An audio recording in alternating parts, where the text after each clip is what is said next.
Welcome to Hail Varsity Radio, the voice of Husker Nation. Insight, opinion, expertise, with the biggest and best names talking Nebraska across the state. Join the show on Twitter at Hail Varsity and at Schmidt_radio. Call in at 402-466-ESPN or 1-800-825-5865. Here's Chris Schmidt. Welcome to it. Great to be with you on a Wednesday. It's Hail Varsity Radio. We're presented by Currency for all your equipment financing needs. Go Currency. Chris Schmidt, Elijah Herbel. Big one at PBA tonight for Nebraska. They are undermanned. We'll see what type of effort transpires. I think the effort's going to be fine. But you're down some horses, some big-time players, so we'll get there. Nebraska continues to impress their boss, Trev Alberts. Some comments from Trev with his show last night on the Husker Network, and some thoughts NFL-wise as we move forward. Numbers to get in today on Hail Varsity Radio. Can dial up at 466-3776, 466-3776. Toll free where you can hear us across the Hail Varsity Radio Network, 1-800-825-5865. Can always email Chris at HailVarsity.com and give us a find on Twitter, Chris Schmidt at Schmidt_radio, and Herbal Essence for Elijah Herbel. Want to watch the show as well as listen? Easy to do. Different ways to do it. ESPN Lincoln, Facebook and Twitter. Can check in on either of those platforms. Hail Varsity YouTube page. And, of course, the Hail Varsity Radio Twitter handle at HVarsity Radio. Catch us on your way home. Catch Coffee and Cream, Damon and Andrew, on your way in the morning. So, Elijah, a lot to get to. Excited. We'll get some up close and personal takes on the Cincinnati Bengals and one Joe Burrow from Jimmy Burrow. We had a chance to talk with him today. We'll hear that interview tomorrow, but a lot going on. We will spend time here at about 15 minutes with Mike Babcock, get his take on some spring position battles for Nebraska football and the Fred Hoiberg job discussion, okay? Because that's out there. This team's way different than past Fred teams where you're rooting for him. They're not always fun to watch offensively, but they're always going to give you the effort. Is that enough here in year 4? And you still got plenty of season left, but you're down some key pieces. So we'll get there with Mike Babcock in hour 2. Andy Markowski will give us a preview in Nebraska and Northwestern. And then also Evan Bland. Coaches have been busy. There's been an infiltration today, more so at Omaha North and West Side and Bell West, with a lot of other coaches, not just Nebraska coaches, stopping by to say hi. So some in-state prospects getting the visit from Fleck, from Colorado, from Missouri, or as Clausburn would say, Missouri. So that's on our mind. We'll talk with Evan Bland there, and then Dr. Brandon Seifert, Nebraska Orthopedic Center, just what is up with the Mahomes injury. Let's start off, though, with a little bit of Trev Alberts last night with his kind of reaction and state of where things are at. And one thing that when you have a new staff that comes in that has won and done well in college, but they're not Nebraska-centric, you have Donnie Raiola as a holdover. You still have Ron Brown as an analyst, but you don't have a lot of former Nebraska pieces that have coached or played on staff. What's that mesh point look like when it comes to tradition and innovation? How's that merge going? A little bit more from Trev Alberts. One of the things that I've seen from this staff is a genuine respect for Nebraska and respect for the Husker tradition. At the same time, what I love about them, and this is sometimes challenging for all of us, but we still have to be innovative. This program, when you think about what Coach Osborne did a long time ago, Coach Osborne never got credit for, he was extraordinarily hardworking. Of course, he was brilliant. He was a great schemer. He was a great play caller. Coach Osborne was one of the best strategic thinkers you could find. And so when we think about how Nebraska was always out in front, well, that's innovation. And so the real key for Coach Rule is, hey, how do we find a way to really respect and embrace the history and tradition that is Nebraska athletics and Nebraska football? And at the same time, we've got to move forward. We've got to innovate. We've got to think differently. We've got to be entrepreneurial. And this is a group that I think can thread that needle, because that's not always easy to do, Greg. But they're very respectful of everything that's been done here, very respectful. Matt's had multiple conversations with Coach Solich and Coach Osborne and others, just trying to pick their brains on, what worked, what didn't work, how do you get this done? And by and large, I think the message that's been very consistent, and one of the things that I think has really went over well, is Matt's recognizing the impact of Nebraska football players. And you go back even in some of our best teams, if you get 6 or 7 or even 8, like they did this year, of the top high school football players in Nebraska, the best teams, had about 18, 20, 24 kids from Nebraska. That's our culture. That's who we are. That's our toughness, right? And Matt recognizes that, and I just love their investment into the state. So it's not just paying respect. It's not just paying homage. And that's big. And that's been big for whoever's come in that's been a quote outsider. Do they get Nebraska? Do they get the Nebraska way? Is there somebody that's been a part of it that's there to show them or tell them, one, or B, is there somebody that has been a part of it, so, of course, they know it, and they're supposed to know how it worked in the past, and how what worked in the past can work in today's day and age. And that's a sticky ball of wax. But Trev's not wrong with, you talk to any coach from any era, and whether it be the Callahan era or Bo's teams or Riley, or go back and look at some of the leaders, not just good players on the field, but the guys in the locker room. And Elijah, it's Nebraska kids. It's not that, well, you got to go grab every Nebraska kid. Yeah, it'd be nice. Not every Nebraska kid, just like not every kid from California or Texas or Florida, is going to be on your 2 deep. It's just not going to happen. But the more Terry Keneally's you have that can play at a all Big 8 level, or Phil Ellis at an all Big 8 level, Grand Island kid, or a Tom Rathman, and I'm picking out Eric Stokes, Lincoln East. Listen, you need that Nebraska aspect on your team. You need a Makovica because he's damn good, but he's also going to punch the 5-star in the face Monday through Thursday at practice. He'll either fade away or bow up. And that's the Nebraska aspect that guys who come in, whether they get Nebraska or want to get Nebraska, need to be open to. And it's not always been that way. And even in some instances, guys from Nebraska who've played here just thought maybe their way was the way. Well, it's about finding guys that want to do it the right way. Mm-hmm. And one thing that I've been thinking about over the past couple of days, and it just kind of came to me, was the fact that a tradition that's definitely gone away from Husker football in recent years is the tradition of academic All-Americans. Do you know when the last time Nebraska had an academic All-American was on the football team? Oh, was it 2013 with Spencer Long? Yes, that was the last one. There's one more in between there. It came the last year of Mike Riley's tenure, so it kind of got swept under the rug. That was Chris Weber. Okay, linebacker from Elkhorn. Yes. So he was Nebraska's last academic All-American in 2017. Before that, it was Bo Pelini with a couple every single year. He was in tenure. He was in charge, and then go back before that is 2005, Dane Todd. But Nebraska has had one academic All-American in the last decade, in 10 years. One academic All-American. And that just kind of speaks to the way Husker football has changed. It used to be building men on the field and off the field.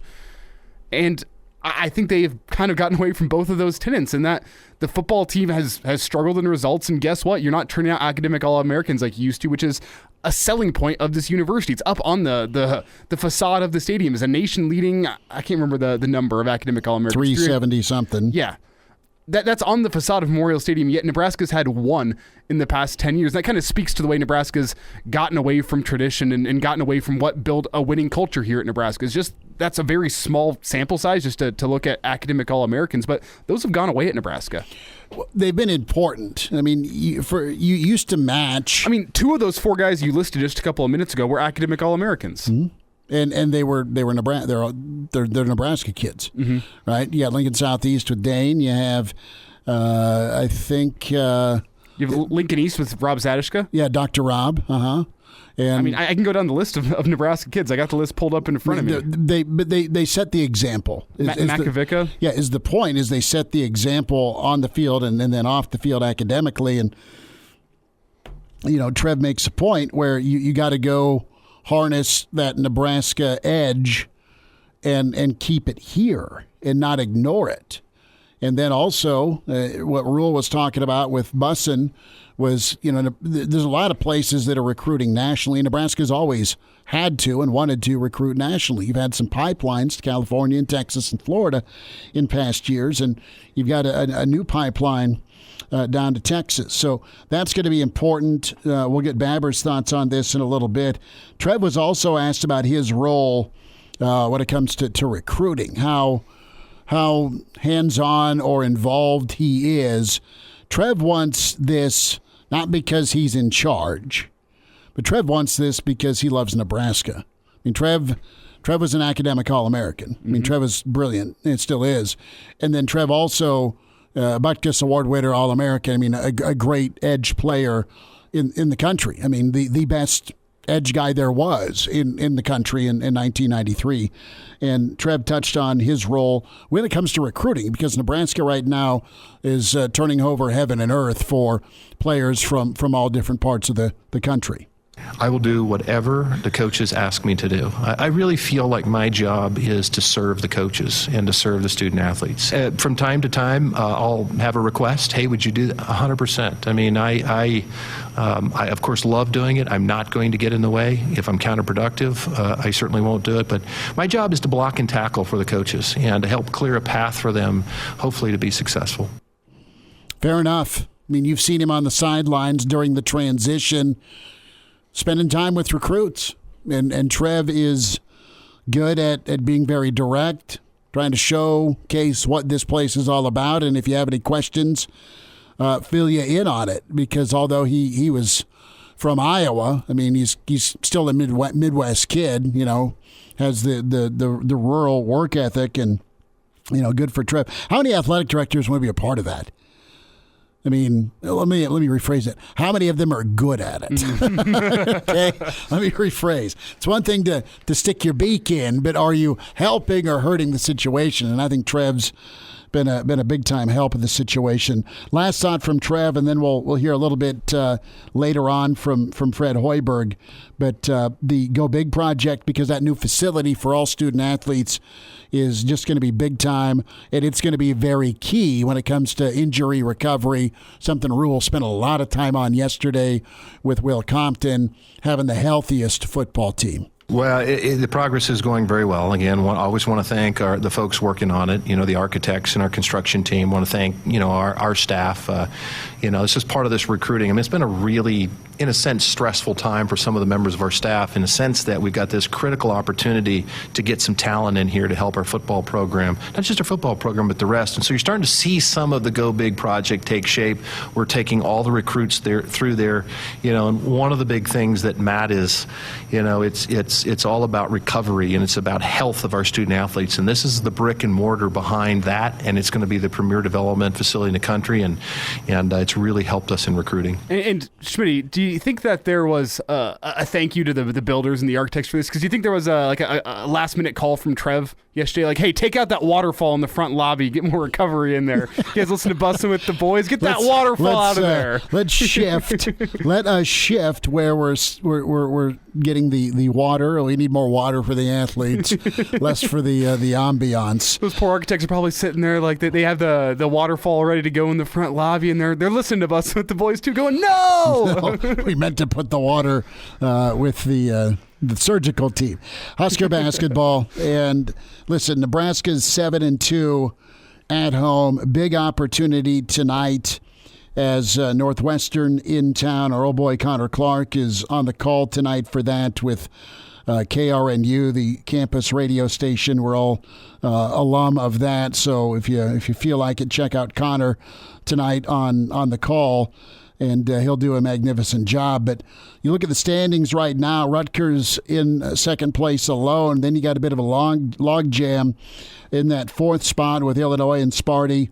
Wisconsin and Indiana and Iowa all log jam. Penn State's kind of leading the way on that back tier, but Penn State right now is probably a tournament team. Maryland's floundering a bit. Nebraska's at 10-10 overall, but 3-6. Ohio State and Minnesota. Ohio State's just too young for their own good right now as they dropped another tough one. Michigan and Northwestern right there. About 3 games behind, but Northwestern has some impressive wins already. They're 13-5. They've survived the COVID scare as they won last night, and they're back at it tonight. But Northwestern is 3-1 on the road. That's the big thing.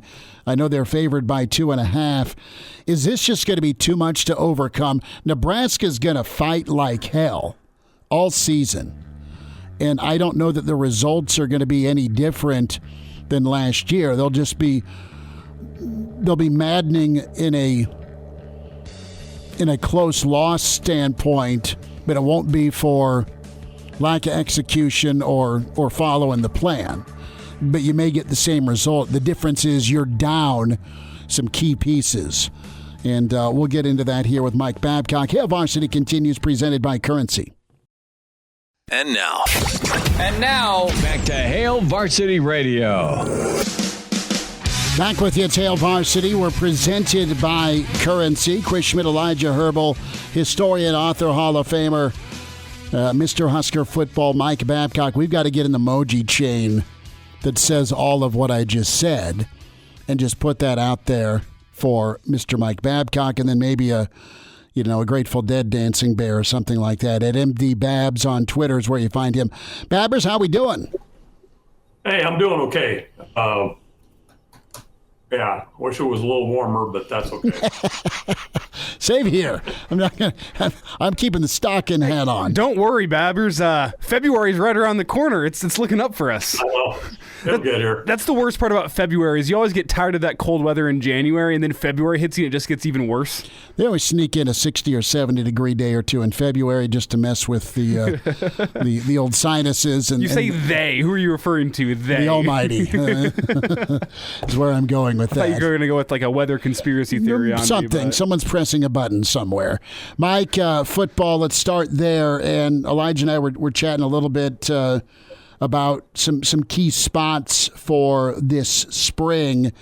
And can either go position group or player that you're wondering about or maybe thinking, you know what, this is going to be key. I mean, it seems like every other day there's either somebody new in the portal, back when the portal was open, or you're getting a recruit in that may have a chance to flash and may see some time. I don't know that Rule and company are going to lean on young pups in there, so to speak, but there's a lot of options. There's more options, 37 new players that are going to be a part of this spring workout. And, we look at the defensive side of the ball with a new defense and any guys that you think have a big spring in front of them. It's always big, but you've got a new set of eyes on you. Well, I can't keep track of all the guys that are coming in here and what kind of competition that's going to present with the newcomers. But obviously, every time we discuss this, I always say, who's going to be the people up front, the offensive line, the defensive line. And it's going to be a little bit different now with Coach White's defense with a 3-3-5. That's going to be a whole different kind of a thing. So even guys that are coming back are going to have to make some adjustments, are going to have to fit into a different kind of a system. So you look at Luke Reimer, you look at Nick Henrich, and you think, how are their positions going to change, even though they're experienced guys? How are they going to have to fit into this new system? Offensive line, I think, is important. For me, competition at quarterback is, that's always going to be a high-profile position. With Sims coming in and Casey Thompson returning, you've got some competition there, I would think. And then, some of the guys that carry over, they're going to be in the competition too. And I get the sense from what Rule said that it's going to be an open competition there. So you can pretty much take any position group, I think, and define it as, well, this is going to be interesting because new coaching staff, new guys coming in, how's the competition going to be?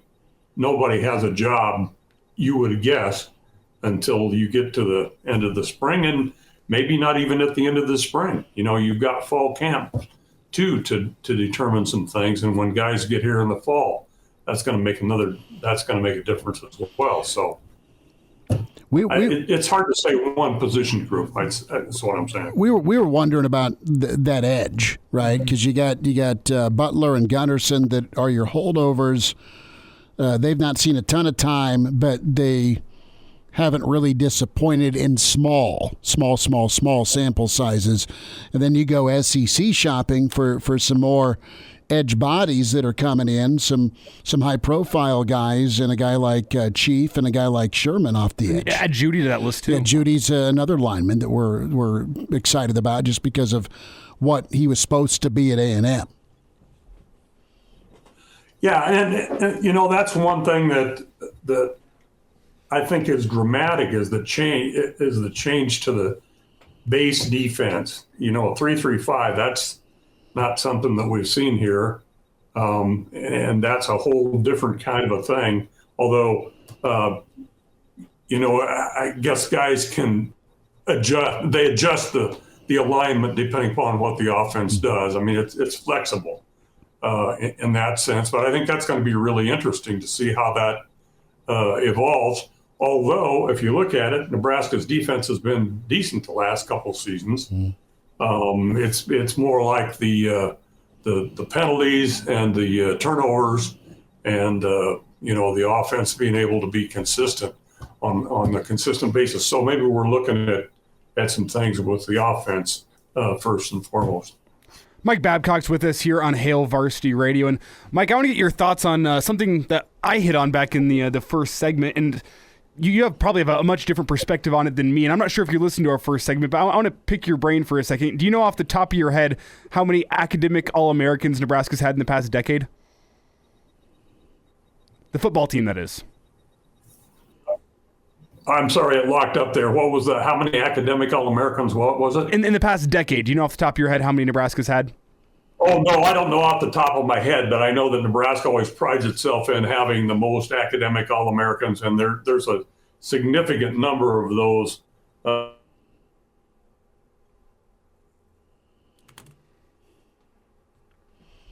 Mike seems to have frozen on us. Yeah, he went Han Solo, I think.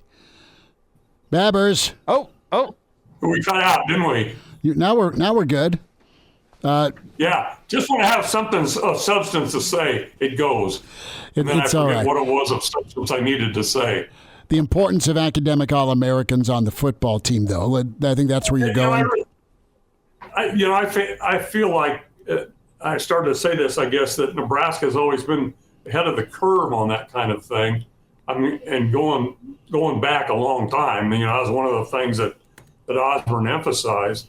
And, I think it's important because it's student athlete. It's not just athlete. There's a student aspect to it. And the commitment that you have in the classroom, I think, carries over into the commitment that you have on the football field. And that's why I think it's important. Mike, would you be surprised if I told you there's only been one academic All-American from the football team within the past decade? I would be surprised and that would not fit into the overall picture. Nebraska's always been really good at that. So that's not something that strikes me. And, it could be the change in mentality, I think, but Nebraska's always prided itself on that. It surprises me. Yes, it does. See, and it was back in 2017, it was Chris Webber, the linebacker, who was Nebraska's last academic All-American. And I guess the heart of my question here is, and you touched on it briefly, is this just the changing world of college football and what we're seeing, or is this the fact that Nebraska's had people in charge that didn't quite emphasize the things that made Nebraska so great throughout the 80s and the 90s? That's a good question. I think it's probably a little bit of both, because I think the world is changing, obviously, in athletics, no question about that, in a lot of significant ways. But I still think that, again, they're student athletes. It's not just athlete. And I know there are some who come here and that's their whole focus is, I'm an athlete. I'm looking to go to the NFL and football. I'm looking to go to the NBA, WNBA, whatever it is, professional. That's my focus. But I think it's really important still to have that academic focus, because, again, I think that focus there carries over onto what you do on the football field. Mike, let's focus on basketball, where Northwestern tips off with Nebraska tonight. I think Northwestern's favored by just shy of 3. They are a little resurgent. This team's a lot like their tournament team that Collins took them to 5-6 years ago, and Nebraska keeps getting punched in the face with injuries and insult. And the big picture, though, of Fred Hoiberg and his job year 4, folks like this team. They root for this team, and they want it to work. How much do you think you should take into consideration the bad luck or the injuries this year when we look at the final tally? Well, I think you have to take into consideration the injuries, because they've had a couple of really significant ones. To lose those guys, I think that the Huskers have been really scrappy in the way that they've played. I think they've played well defensively in most situations. That's a positive, but you know how frustrating it can get for fans, and you look at it and say, well, we haven't had a winning season for X number of years. This needs to change.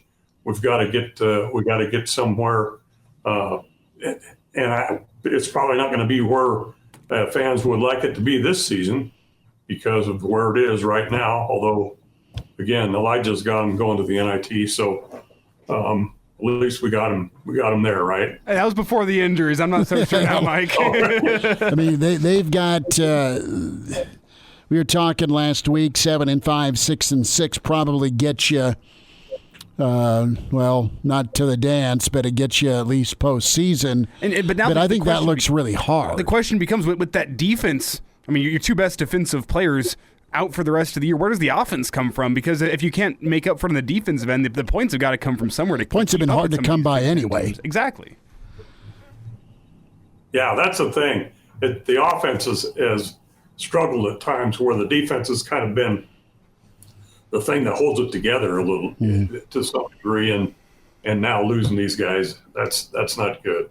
But it's the Big Ten is very competitive. So where you fit in the Big Ten might have a lot of teams that qualify for postseason play, and the record may not be that spectacular, but Nebraska still, I think, is in a position where it could get there, but.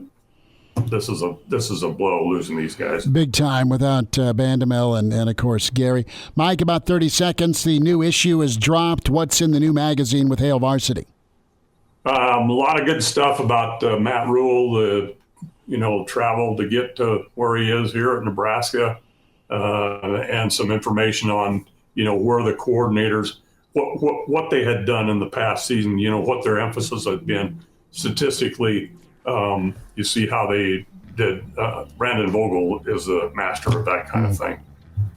Looks pretty good. Can't wait for it. Very focused. Yeah, it'll be a good look. HailVarsity.com/offer is where you go to get that subscription, the magazine, the digital, and bundle them up and enjoy.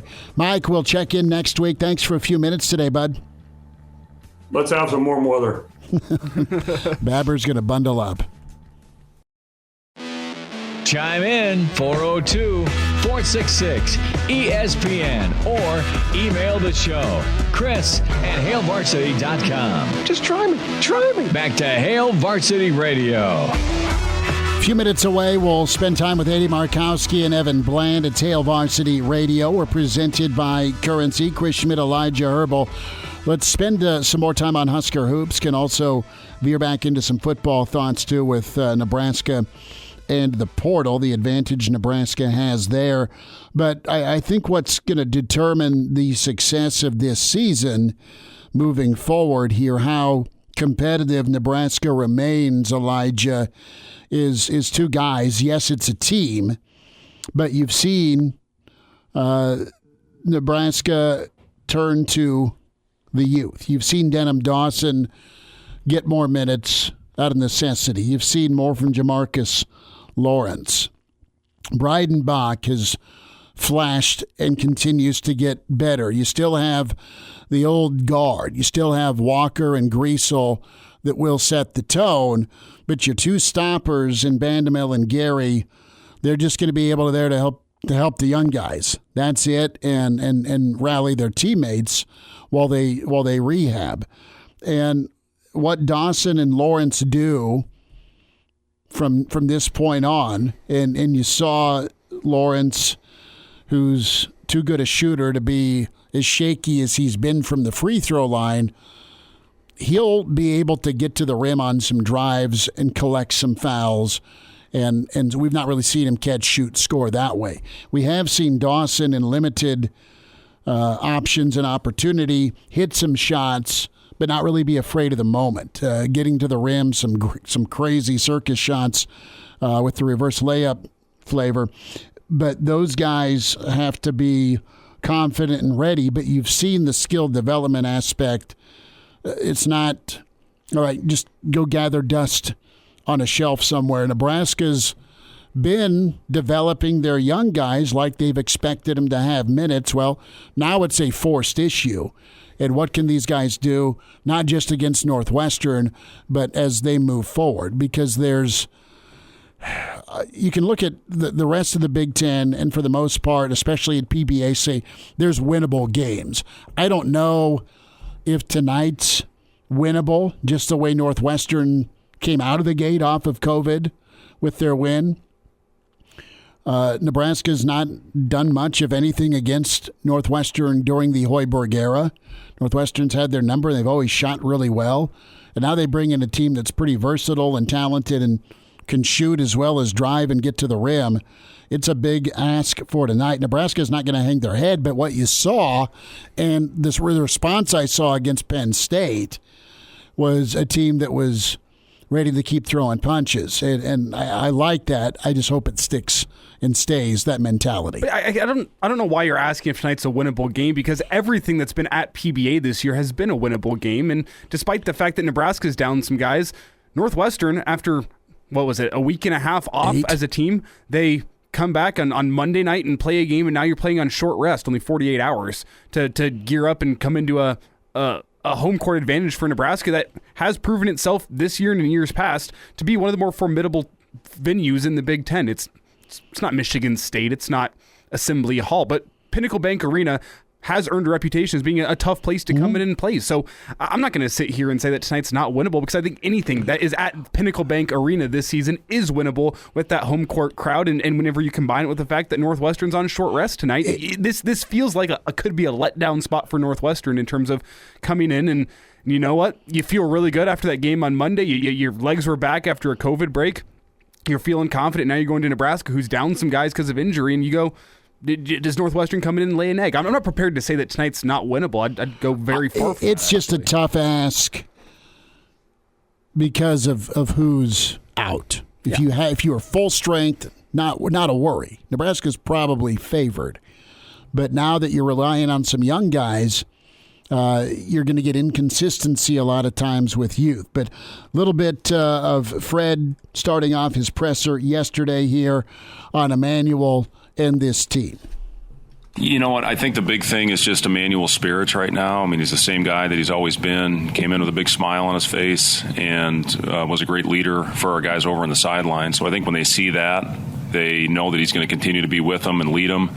And obviously it's a huge blow for our guys. We kind of expected it after the initial evaluation at the game the other day, but then once reality sets in after the scan results come back, it is a big blow. And then you just start looking at, first of all, after, just how sick you are for the kid that his college career is ending this way after never being injured his entire life. He's never had an ankle sprain, never had anything wrong, and just has a freak injury where he planted, and now his career's over. So it's devastating from that standpoint, just because of what we all think about Emmanuel, just how big he was to get everything flipped for us this year, how much of a catalyst he was in that area, and he's not going to be out there with us anymore on the floor. So it's tough when something happens to such a great kid like that, and now the focus for him shifts to how are we going to help him through this, how we getting him through the rehab process, and then helping him hopefully have a long, productive professional career. So that's the initial, with the kid. As far as the adjustments that we're going to have to make, obviously you're taking our two best perimeter defenders off the floor with he and Juwan in the last week, and there's going to have to be adjustments. Different guys are going to have to play different roles. We're going to have to play a little bit more like we did at Purdue when Griesel was out of the lineup with some big lineups. Sam Hoiberg's going to have to be ready to go out there and play. And, it's what you prepare yourself for these opportunities. Even though he hasn't gotten significant minutes, he comes in every day and gets extra work in. So he's going to have to be prepared.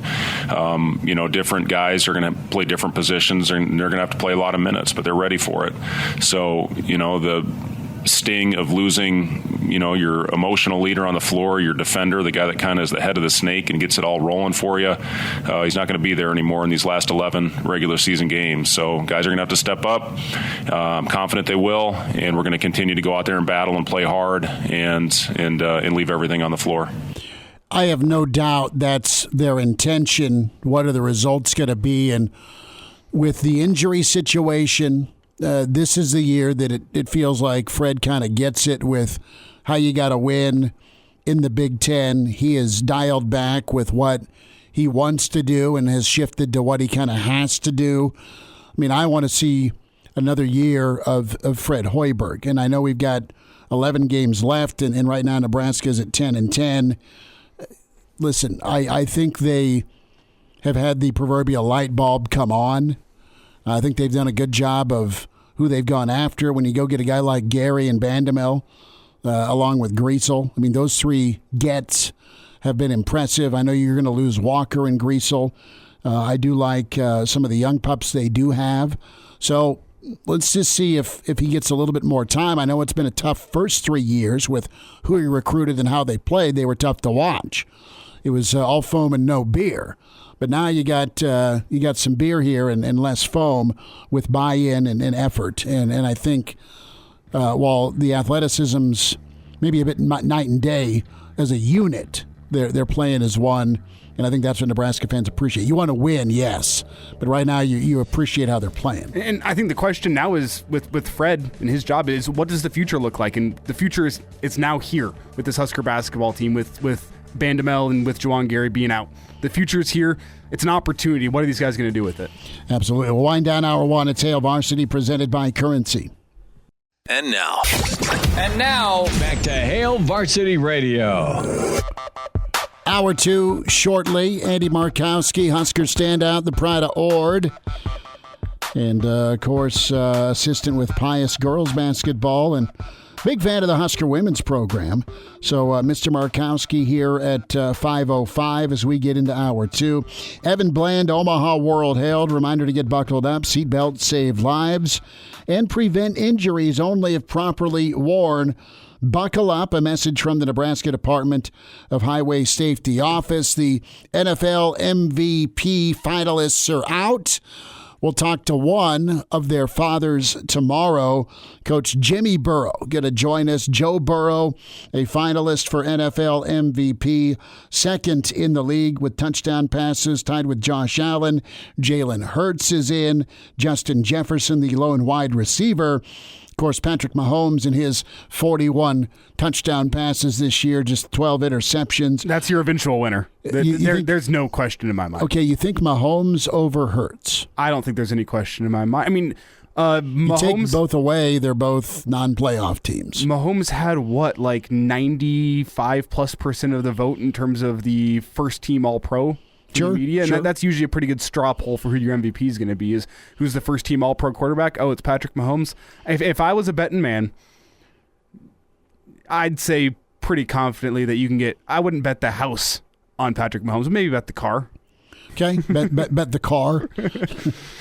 Bet the family truckster. See, you don't want to be sleeping on the street, but you can always go to a bike if you lose the car in the sure. bet. But I think Patrick Mahomes is a pretty safe bet to be your NFL MVP this year. Well, I just wonder when you have finalists and then you get to the Super Bowl. I mean, regular season's regular season, but if Burrow turns Arrowhead into Burrowhead like he has, if he beats Mahomes one-on-one again, he goes 4-0 against him, and Joe Burrow gets a Super Bowl championship delivered to the Queen City, that could sway my vote. I think Philadelphia, I mean, their defense is insane. 70 sacks on the season. That's what you have written home about. But their receiving core is incredible. Their running game is nice. And Jalen Hurts has been unstoppable. I mean, he has been such a headache for teams. And quite honestly, when he went out, that's when they lost their 2 ball games. I mean, they could be working on an unbeaten season right now. Coulda, I know. Josh Allen's awesome, tremendous talent, really kind of a one-man band, honestly. I know he's got Diggs and company, but he carries that offense with his arm and with his legs. And when you make life difficult for him, your result was last Saturday. And again, the end of the season was pretty emotional for them. Justin Jefferson was flat out incredible. Minnesota didn't deliver. Their quarterbacks clearly not in the same class as the ones we've just mentioned. I think you're right to shade. We'll talk with Danny Burke tomorrow, get his prop bets here, because I'm sure you can go to the old sports book and lay heat down on who you think wins it and what your return on that investment may be. But I can absolutely say, sure, Mahomes deserves it. He's as good as it gets at quarterback. But I could really listen to Jalen Hurts and Joe Burrow. I think both those guys are very deserving. Can I just bring up a pretty incredible stat here? 3 of these 5 NFL MVP finalists are still on their rookie deal. When you look at Justin Jefferson, Jalen Hurts, and Joe Burrow. Mm-hmm. That's pretty incredible when you look at the youth movement in the NFL. We talked about it last week in the quarterbacks, but just overall, 3 of your 5 guys still on a rookie contract. And you've seen Mahomes in Kansas City do it at a high level without some of their weapons that left because you had to pay somebody, and you paid, obviously, Mahomes. Andy Markowski's next hour 2 on the way. Welcome to Hail Varsity Radio, the voice of Husker Nation. Insight, opinion, expertise, with the biggest and best names talking Nebraska across the state. Join the show on Twitter at Hail Varsity and at Schmidt_radio. Call in at 402-466-ESPN or 1-800-825-5865. Here's Chris Schmidt. Back with you, Tower 2. It's Hail Varsity Radio. We're presented by Currency. Hit some football here coming up with Evan Bland. Busy day in the Metro for a number of high school prospects with Nebraska coaches and other coaches. Husker Basketball set to go less than an hour from now at PBA Northwestern in town. Standout Husker, the pride of Ord, assistant with the Pius girls basketball team. Andy Markowski with us at Markowski_. Andy, how we doing, man? Thanks for the time. Not a problem, Smitty. Good to be on. Well, it's good to chat with you, and I believe the line in A Few Good Men, the hits just keep on coming as let's talk injury and adjustment for Fred Hoiberg tonight against Northwestern. Let's start there. Well, certainly Northwestern's best scorers are both perimeter players, kind of a 2 and a wing. So when you take out Vandermill and Gary, it just creates some difficulty on where you match up, right? Anytime Fred was going to set his matchups, it was going to start with Vandermill, and then Gary would kind of get the next best mid-sized forward, and now you don't have those options defensively. So, a couple other players are going to have to step up and try to give them a boost defensively. But I think it puts more pressure on the offensive side of the ball. They're just going to have to find, ways to score a few more points because they're just not the team defensively. They can't recover as well. They don't have the defensive length that they had prior to those two injuries. Agreed. Where can they go with that offense? Derek Walker, yes, but who else? Who you betting on?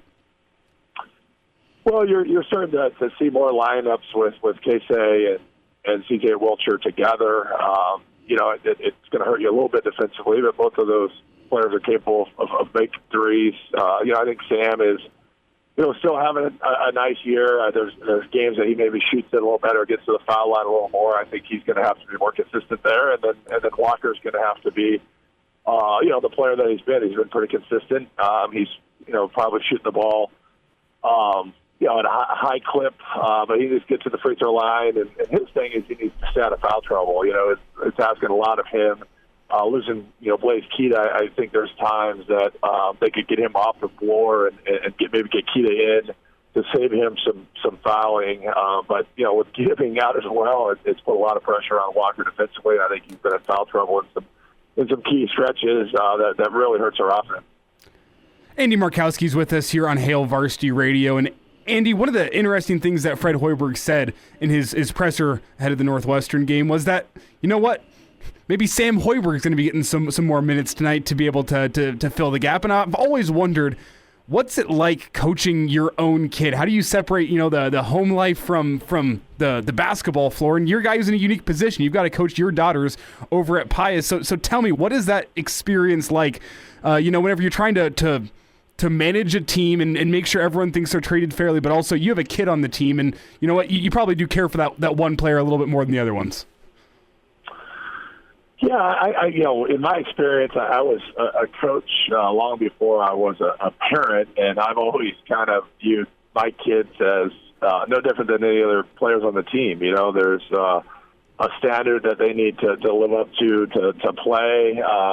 You might coach them a little harder because you probably have a little bit better relationship, off the court with them, right? So you kind of know when and where you can push them. But ultimately, it's very rewarding to share in that experience. But in the end, Fred wants to win, and the players that he's going to play in the game tonight have to help you be able to win that basketball game. So if his son is playing, I think it's a situation where A, he's needed due to the depletion of the roster, but B, if he is getting minutes, Fred thinks there's probably a stretch of time or maybe he can help change the outcome of the game. And if he can't help him win, then he shouldn't be playing. And I'll leave that up to Fred to make that decision. And I think Sam has worked hard, and I've watched him in practice, and he brings a lot of energy and toughness, and sometimes those things can help spark the team off the bench. Andy Markowski joining us here on Varsity Radio, Nebraska-Northwestern. Andy, what do you need tonight and moving forward from Dawson and from Lawrence? What's a good combo? Obviously, take care of the basketball, be sound defensively, but we just talked, and you're right, offense has got to pick it up. What's a good combination number for both of them offensively? Well, the thing you look for in anybody that plays in a game is you just can't have people on the floor and get empty minutes, right? They have to find some production, not just not turning the ball over. I think Dawson is doing a nice job of defending and rebounding. He had 8 rebounds the other night. But they have to find some baskets as well. Dawson, I think, is athletic enough to get to the foul line. I think we can. Dawson made a 3. I think they have to find a way to score 5 to 7 points. I think the positive tonight is Northwestern does not score it real easy. I mean, they're in the mid-60s. They're shooting sub 40% from the floor. So this is going to be a grinded-out game. They do get to the foul line about 9 more times than Nebraska. So, Nebraska's done a great job of not fouling, but we've been plagued by getting to the free throw line and not being able to capitalize. So I look for that to be a huge step tonight and getting to the foul line and keeping Northwestern off the line. But when we get there, we struggle scoring 65 points. We've got to take advantage of the free ones. Did you take anything with you from the Penn State effort despite the adversity? Penn State played, really well. I was in San Diego, had a chance to watch it on my phone, and I thought they shot it really well. I thought we did a nice job of not panicking and staying in there and competing on the road. Penn State is a good team with good players, so I still feel like we have enough to be competitive at home. Northwestern has found a way to win a lot of close games where maybe we've found a way to not win some of the close games that we've been in. They're coming off a big win against the good Wisconsin team on Monday night. They're coming off of COVID. They've got, I think, 5 games in a 9-day window. So you never know what their prep looked like getting down here, which, is an advantage to Nebraska, having been playing off of a short recovery and prep. So, those things and the fact that they can't score, we're coming off a game that I thought we were competitive at Penn State. I think this is going to be a low-scoring game, and I think we'll be right there at the 4-minute mark with a chance to win it. So Andy Markowski says take the unders tonight. Is that your official betting advice? I do. I have not seen what the unders are. I'm assuming they're set relatively low, just knowing how the stats of each team matches up. But I do think this is going to be baskets are going to be hard to get tonight. It should be noted, I have notes in here from Will over on the Morning Hookup, the morning show here on ESPN Lincoln, and he has Nebraska's unders record this year as 14 times they've hit the under, only 3 times the overs has been hit, and it's pushed twice. So unders is usually a good bet with Husker basketball. There's that well, for... If I'm telling unders, then bet overs. Andy, let's talk about the team you've seen from Fred this year, 10-10 right now. Kind of in that lower tier in the Big Ten right now, but the Big Ten's, quite frankly, just a mess this year aside from Purdue. And I'm interested here as you look at this 4th year with Fred. You've seen great effort. Pre-injury, you saw a team that you thought might be able to turn the corner. Now it's up in the air with how some of the young guys fill in with some of those older guys out due to injury. But I think this has been a year of progress. There's still 11 games left. But do you feel better about the direction of Nebraska basketball, or is it still a question mark? Yeah, I certainly feel this season has been much easier on the eyes. I think the fan base and the community can buy into this group, right? I mean, they've played hard, they've played together. It seems like they're high character kids, and it's a testament to Fred and his staff to finding some good fits. My biggest concern is kind of the unique pieces you have on this roster.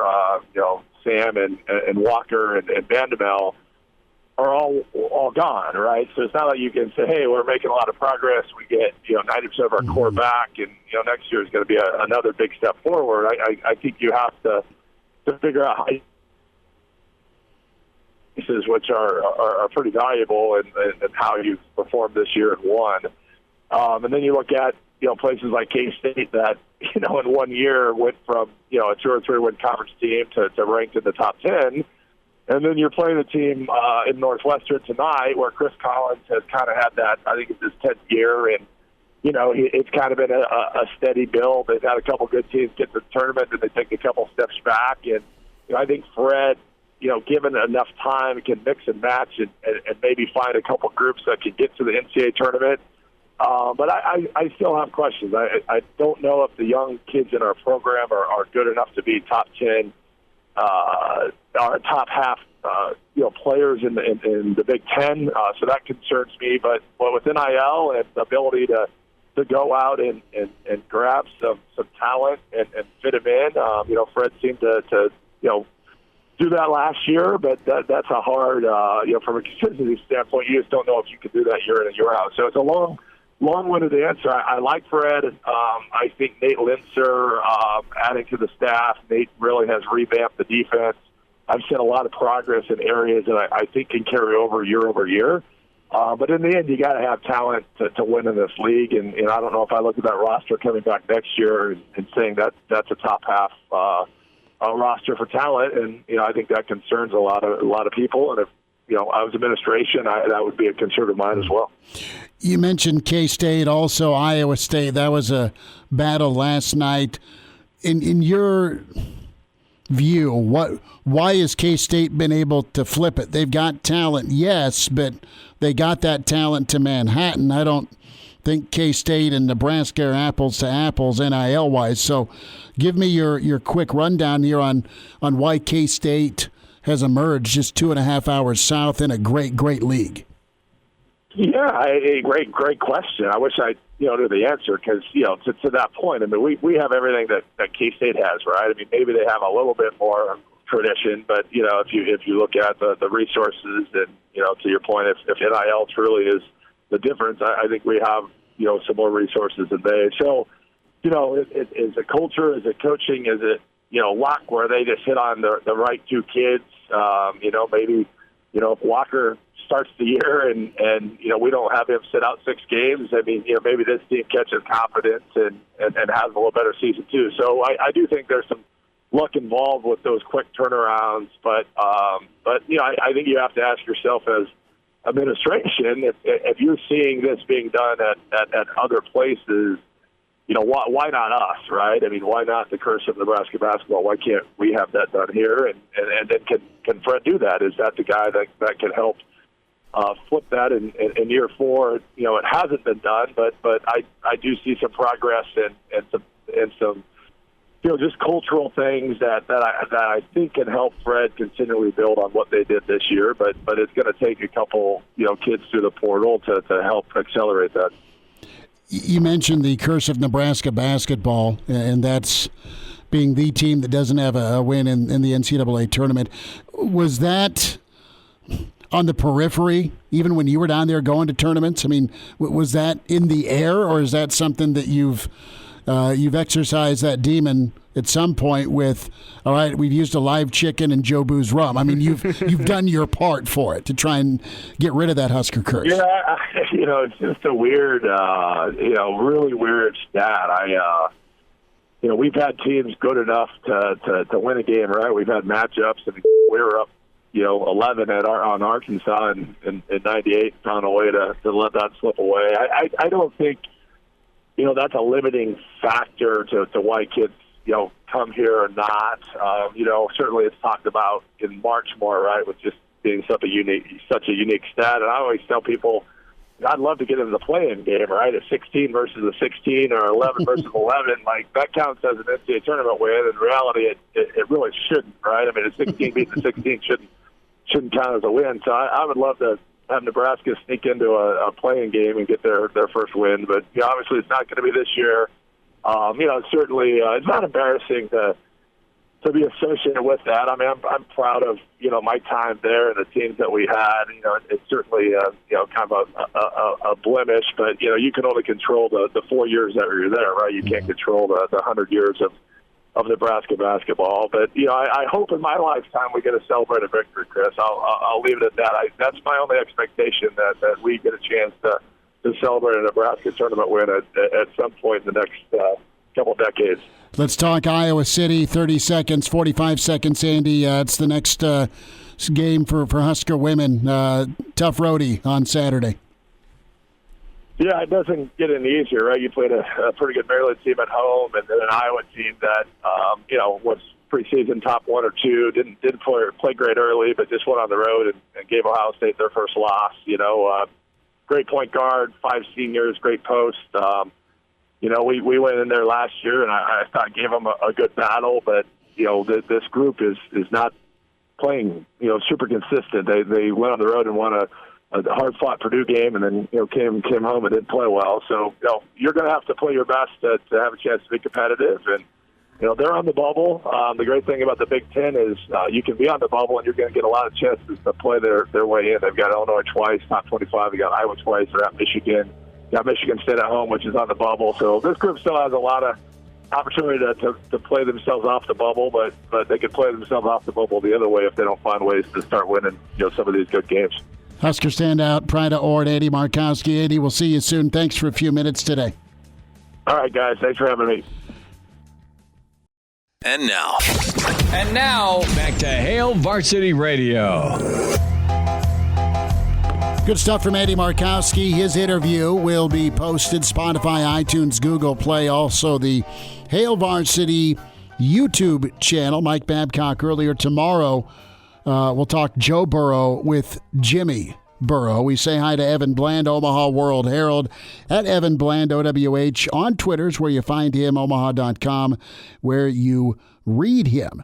All right, Evan, I'm going to start off with some baseball real quick. And Will Jeske, one of my favorites, love watching him ball at Southeast and also on the gridiron. Got a family connection to him. Really excited for him and excited for Nebraska baseball to get another in-state talent. Got Butin back and, of course, now Jeske. Yeah, that's right. They keep working. It's actually been, I think, a couple of months since Nebraska baseball has had a commitment. So he sort of breaks that little drought, and it's not unusual this time of year. But, yeah, I think his situation just sort of reminds you that recruiting's never, in any sport, really, it's never dead. He I believe he attended the camp that they just had over the weekend and had been committed to Wichita State previously, infielder who's shown a lot of power during his time with the Knights. So, always cool, especially when the in-state guys who grew up loving the Huskers gets a chance to play for the hometown, the home state team. I think it sort of is a continuation of the pattern that Will Bolt has shown, certainly in his 4 years here, where the in-state guys are a priority for sure, and even if things don't necessarily solidify early on in their high school careers, freshman or sophomore years, the coaches continue to keep track of those guys. And for Jeske, having a chance to make things official with Nebraska is a pretty cool deal, and we'll see him as soon as next season. Evan, with baseball season right around the corner, and this might be a little early, but what do you think the expectations are going to be with this Husker baseball team this year? In the Big Ten, you're always going to be expected to compete with how much more money and interest this Husker baseball team has as compared to other teams in the Big Ten. So what do you think the expectations are for year 3 of the Bolt era? Or I guess year 4, but season 3. It's been a weird start, hasn't it? You think about, his first year was the COVID shutdown. His second year, they win the Big Ten in a league-only schedule, which was odd, and it started late. But that was one of their better teams that they've had. And then last year, worst winning percentage that Nebraska's had in a season since the mid-'70s, don't make the tournament in Omaha. So you've had some major back and forth just in terms of the range of the spectrum that Nebraska's had. So, I think it's fair to say that it'll end up somewhere in the middle, but it's even harder than usual to project. And baseball can be, especially at the college level, can be hard to project anyway. But you've had the transfer portal into that. Nebraska's, I think, sent 16 guys into the portal. They've gotten 6 guys out since last season. That's combined. That's the most portal action of any team in the Big Ten. So, when the coaches have looked back on what went wrong last season, it was less about talent in a specific area, although there were struggles in certain areas, but it was more about they just never had the sort of the chemistry and the cohesion that 2021 team had. And specifically, I'm talking about stuff like peer accountability, peer leadership, being selfless in terms of how the offense came together. And so, it was a major reset, and you're bringing in, to this point, 24 new faces. You've had, I think it's 19 now, holdovers from last year's team. So how does that all sort of come together and coalesce? I think we're going to learn a lot about this team early on, in these first 3 weeks in February and into March when they go on the road, San Diego, South Alabama, and then that big one in Minneapolis where they get to take a swing at Ole Miss and Vanderbilt. We know, we tend to know when Nebraska has a good team early in the year. They tend to compete and win some of those games. And just by the nature of how college baseball sets up, that's going to be a really important stretch for setting their RPIs and building their postseason resumes as well. So I think there's a lot of incentive, especially just how things line up for Nebraska to hit the ground running, which makes this next few weeks really important as they iron out their lineups and their rotation and things. But, I think bottom line, Nebraska baseball, you're always talking about a team that contends for the Big Ten, that's in the conversation for a regional. And I think if you were to ask the coaches and the players, they feel like they have enough talent assembled to where they can be in that conversation. Evan, when you look at the next couple of weeks, rotation, bullpen, and lineup, where do you see the most competition going down before we actually get the season underway? Well, I think kind of lost in what happened last season, the disappointment of it, was the pitching, despite all the injuries, was actually pretty good. And they're going to get a lot of that back, and they're going to add to it. I mean, you think about the fact that guys like Shea Shanneman and Kyle Perry were weekend rotation guys last year. Those guys are going to be coming out of the bullpen in a few weeks. They are not rotation pieces, and some of that was of their own choosing, but some of it, too, I think speaks to the depth that they're going to have. I mean, they feel like Emmett Olson, who got a lot of starts down the stretch, is going to be a weekend guy. They have a lot of faith in Jace Kaminska, who transferred in the offseason. I'd watch out for a freshman by the name of Caleb Clark as well to maybe be in that mix. And so if it starts with that depth trickles down into the bullpen. I mentioned Shanneman. I think he'll be given first crack at that closer job. And so you just have a lot of depth there, and especially in this climate in college baseball where power and home runs specifically have just exploded in the last handful of years. If you have a group of arms and a depth of arms that can hold some of that down, you're going to be in good shape. Now, I think on the other side is where I probably would still need to see a little bit more from Nebraska. I mean, again, the offense was what was a big bugaboo for them last year. They didn't have a lot of depth. They didn't have a lot of different ways that they could score. And so we'll see what some of the additions there have done. Casey Burnham's a speedy outfielder who kind of has some tools similar to what Jackson Hallmark did a couple years ago, and they feel like they have some depth there. So we'll see how that plays out. But I think, going in, I feel more confident in the pitching, and it's more of a prove-it sort of scenario for the offense. Evan Bland with us, few minutes, Hail Varsity Radio. Evan with the Omaha World-Herald.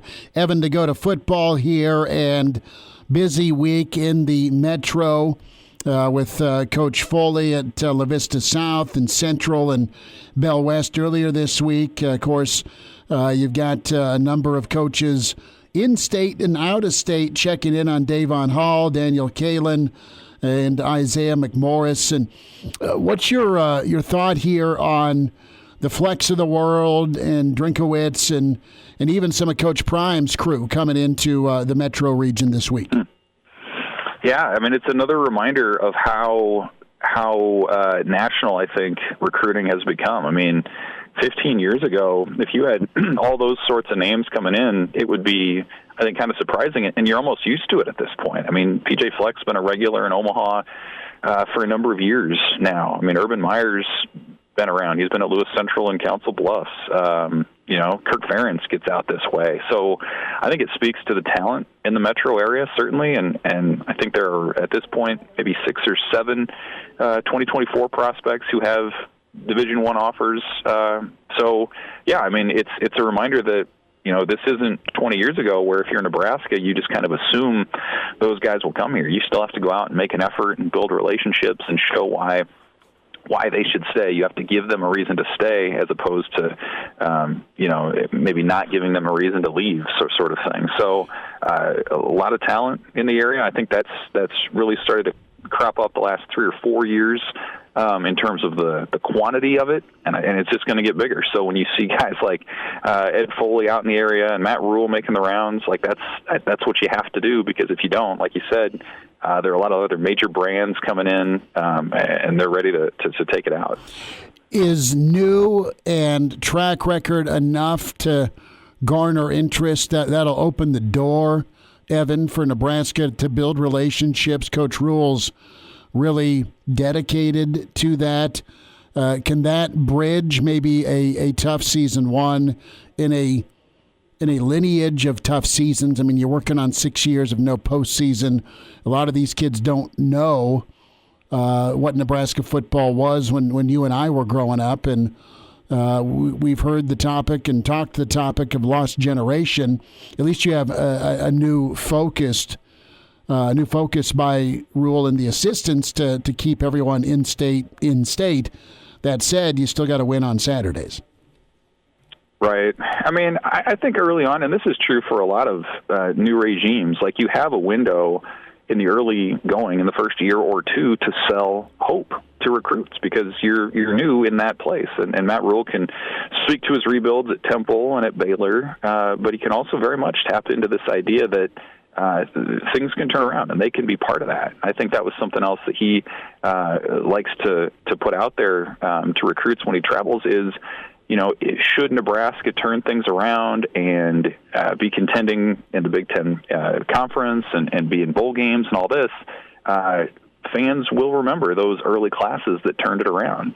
They'll remember those guys who stuck with the program when maybe some of the statistics and some of the track record would tell them to go somewhere else. And so I think there is a power in that, and it's not universal. I mean, there are many examples of guys who just want to go somewhere else in the country, see something else different. But I do think there are a lot of people, who maybe have grown up and seen Nebraska struggle, who wonder, man, if I could be a part of that turnaround, that's a major deal. You're not necessarily just a cog, at another program that's had a lot of success, but you can really be remembered and make an impact, turning something around at a place that already has the support, that already has the structure and everything else that you could want. It just hasn't had that on-field success. And so, I think absolutely right now, with a new coach that has his own success rate elsewhere, I think that message could resonate in the Metro and elsewhere in the state. Evan Bland with us, World Herald, Hail Varsity Radio. Evan, about a minute here. Who's Nebraska's biggest outside threat? What program? In terms of in-state recruiting? Yes. Thank you for finishing the sentence. I think Iowa still is right there. They still have probably the biggest track record recently of taking guys out of the state and showing them success elsewhere. I think Minnesota's probably they kind of want to be that team. They're often here. Colorado has shown, I think, an increased presence since Deion Sanders has taken over, a couple months ago. So I think it's still Iowa though right now. I mean, they can just show you how they've developed guys, sent them to the NFL. In a climate in college athletics and college football where there's so much turnover, the same guy is still in charge out there, who's run the same program for a lot of years. So I think there's some reassurance in that part of it too. So probably Iowa and some of the other regional teams. But I do absolutely think that if Nebraska were to start winning and turning things around, it would be a lot easier to start, maybe putting up a fence a little bit more with some of those borderline regional teams coming in. Evan, we'll talk next week. Thank you for the time. Thanks, guys. He's in his 30s, but sounds like he was born with a stogie in one hand and a brew in the other. Now, say my name. It's Schmitty on Hail Varsity Radio. I got the body of a taut, preteen Swedish boy. Back with you, it's Hail Varsity Radio. Time for a Jock Doc Wednesday. Nebraska Orthopedic Center, Dr. Brandon Seifert with this. Dr. Brandon, and should be quite a ball game in Arrowhead. Dr. Brandon, how we doing? Hey, I'm good, Chris. That is going to be a fantastic ball game. Just hope we can get Mahomes rocking and rolling again. Let's start with what exactly happens with a high ankle sprain. And I know Mahomes is the better situation compared to Pollard with Dallas, who ended up, breaking his leg with that high ankle sprain. Mahomes, though, reports he was in front of the podium today, and he's at practice this afternoon. Yeah, definitely kind of, two extremes there of where you're at in the high ankle sprain. So as we kind of go back and review thinking about what is a high ankle sprain, so anatomically, obviously, we're dealing with the ankle. And what happens here is you get this kind of extreme, we call external rotation force. So if you think about where your ankle is, if you were to take kind of your great toe, that middle part of your foot, and push that to the outside, that'd be external rotation. So you take that kind of mechanism, and then you kind of also roll the ankle more to the inside. So we're kind of used to, if you step on a curve, you kind of roll the ankle to the outside. This injury is opposite of that. It's where the foot rolls in, and then it also rotates out. And as you do that, that force usually is a much higher force to generate that, and it basically travels further up the tibia, which is the shin. And there's a big ligament that sits in between those two bones, between the tibia, which is the shin, and the fibula, the small bone. And that big ligament complex is called the syndesmosis. And what happens is you have that kind of extreme inversion rotation force. It starts to pull apart that ligament that supports those two big structures. Typically, in kind of your generic ankle sprain that's not a high ankle sprain, you're dealing more with kind of the length, ligaments more surrounding kind of lower at kind of the level of the ankle joint. Obviously, to move into a force great enough to kind of tear or stretch part of that syndesmosis, it's just a much higher mechanism of injury, much higher energy to do that. And then obviously when you look at it from a pain standpoint, recovery standpoint, just a longer process to kind of battle through, a more difficult process to battle through. And that's really kind of the scenario we're dealing with essentially with Mahomes at this point, which pretty amazing. He finished the game and still was able to do the stuff he's able to do. But then you go to the extreme of that where you rotate all the way through and you tear all the way through that ligament to the point where now that force goes from between those two bones, transfers through the ligament and then into the bone, and you have a fracture on top of that. And that's a different scenario. That's a surgery pathway. Dr. Brandon Seifert's with us, Nebraska Orthopedic Center. At Jock Doc Wednesday, we're talking Patrick Mahomes, his high ankle sprain. How fine a line is it? Is it just placement and weight on where the force comes down on that ankle between surgery and maybe being able to cope with it like Mahomes? Yeah, absolutely. It really, from our perspective, it's a lot of like those other ligament injuries we've talked about. Like, let's say, for example, we've talked about MCLs on here. Our good friend Kevin Durant and all the ones he's had. Mm-hmm. When you basically stretch that, it's really kind of that classification of how far have you stretched it, how many of those fibers have you disrupted, and have you reached a point where essentially it becomes unstable. That's kind of when you reach that surgical decision, is when you reach a point where it's unstable enough that essentially the dome-shaped bone that sits on the bottom side of your ankle, called the talus, when that starts to shift out to the side, that's when you kind of reach that point of too much instability, now needs surgery to basically stabilize that. But again, you're right, just the amount of kind of that force that's generated through it, ultimately that position that ankle is forced into to a certain degree is obviously going to determine whether or not you go on to surgery versus you stretch it just a little and it still has enough internal or inherent stability that you don't need to have surgery and can recover reasonably quickly. So, Dr. Braden, I've seen some people on social media criticizing Mac Jones and praising Patrick Mahomes because Mac Jones was carried off the field following his high ankle sprain, and Patrick Mahomes on the sideline begging to play and eventually does come back into that AFC divisional round game. But what you're saying here is essentially there's so much variance in how severe this injury can be. It's like comparing apples to oranges when you look at those two injuries. Elijah, that's a great point. You're absolutely right. It's really amazing of all the injuries that are out there. These are so variable between different athletes. And it can be subtle enough where you may not notice it on the exam, you may not notice it, like from an imaging perspective, but obviously from a symptom perspective, if you just kind of cross over that threshold just enough, these can be super painful. And so, yeah, every one of these just seems a little bit different, than another one. And that's pretty typical with these. And then it makes it tough because the return to play for these, like the injury itself, is super variable. So you got coaches getting after like, hey, Johnny was back in 5 days or 10 days, or why is it taking Mike 4 weeks to get back? These are tough. They're really tough, and there's so much variability. It's hard to compare one to another. Pain threshold is going to be key here.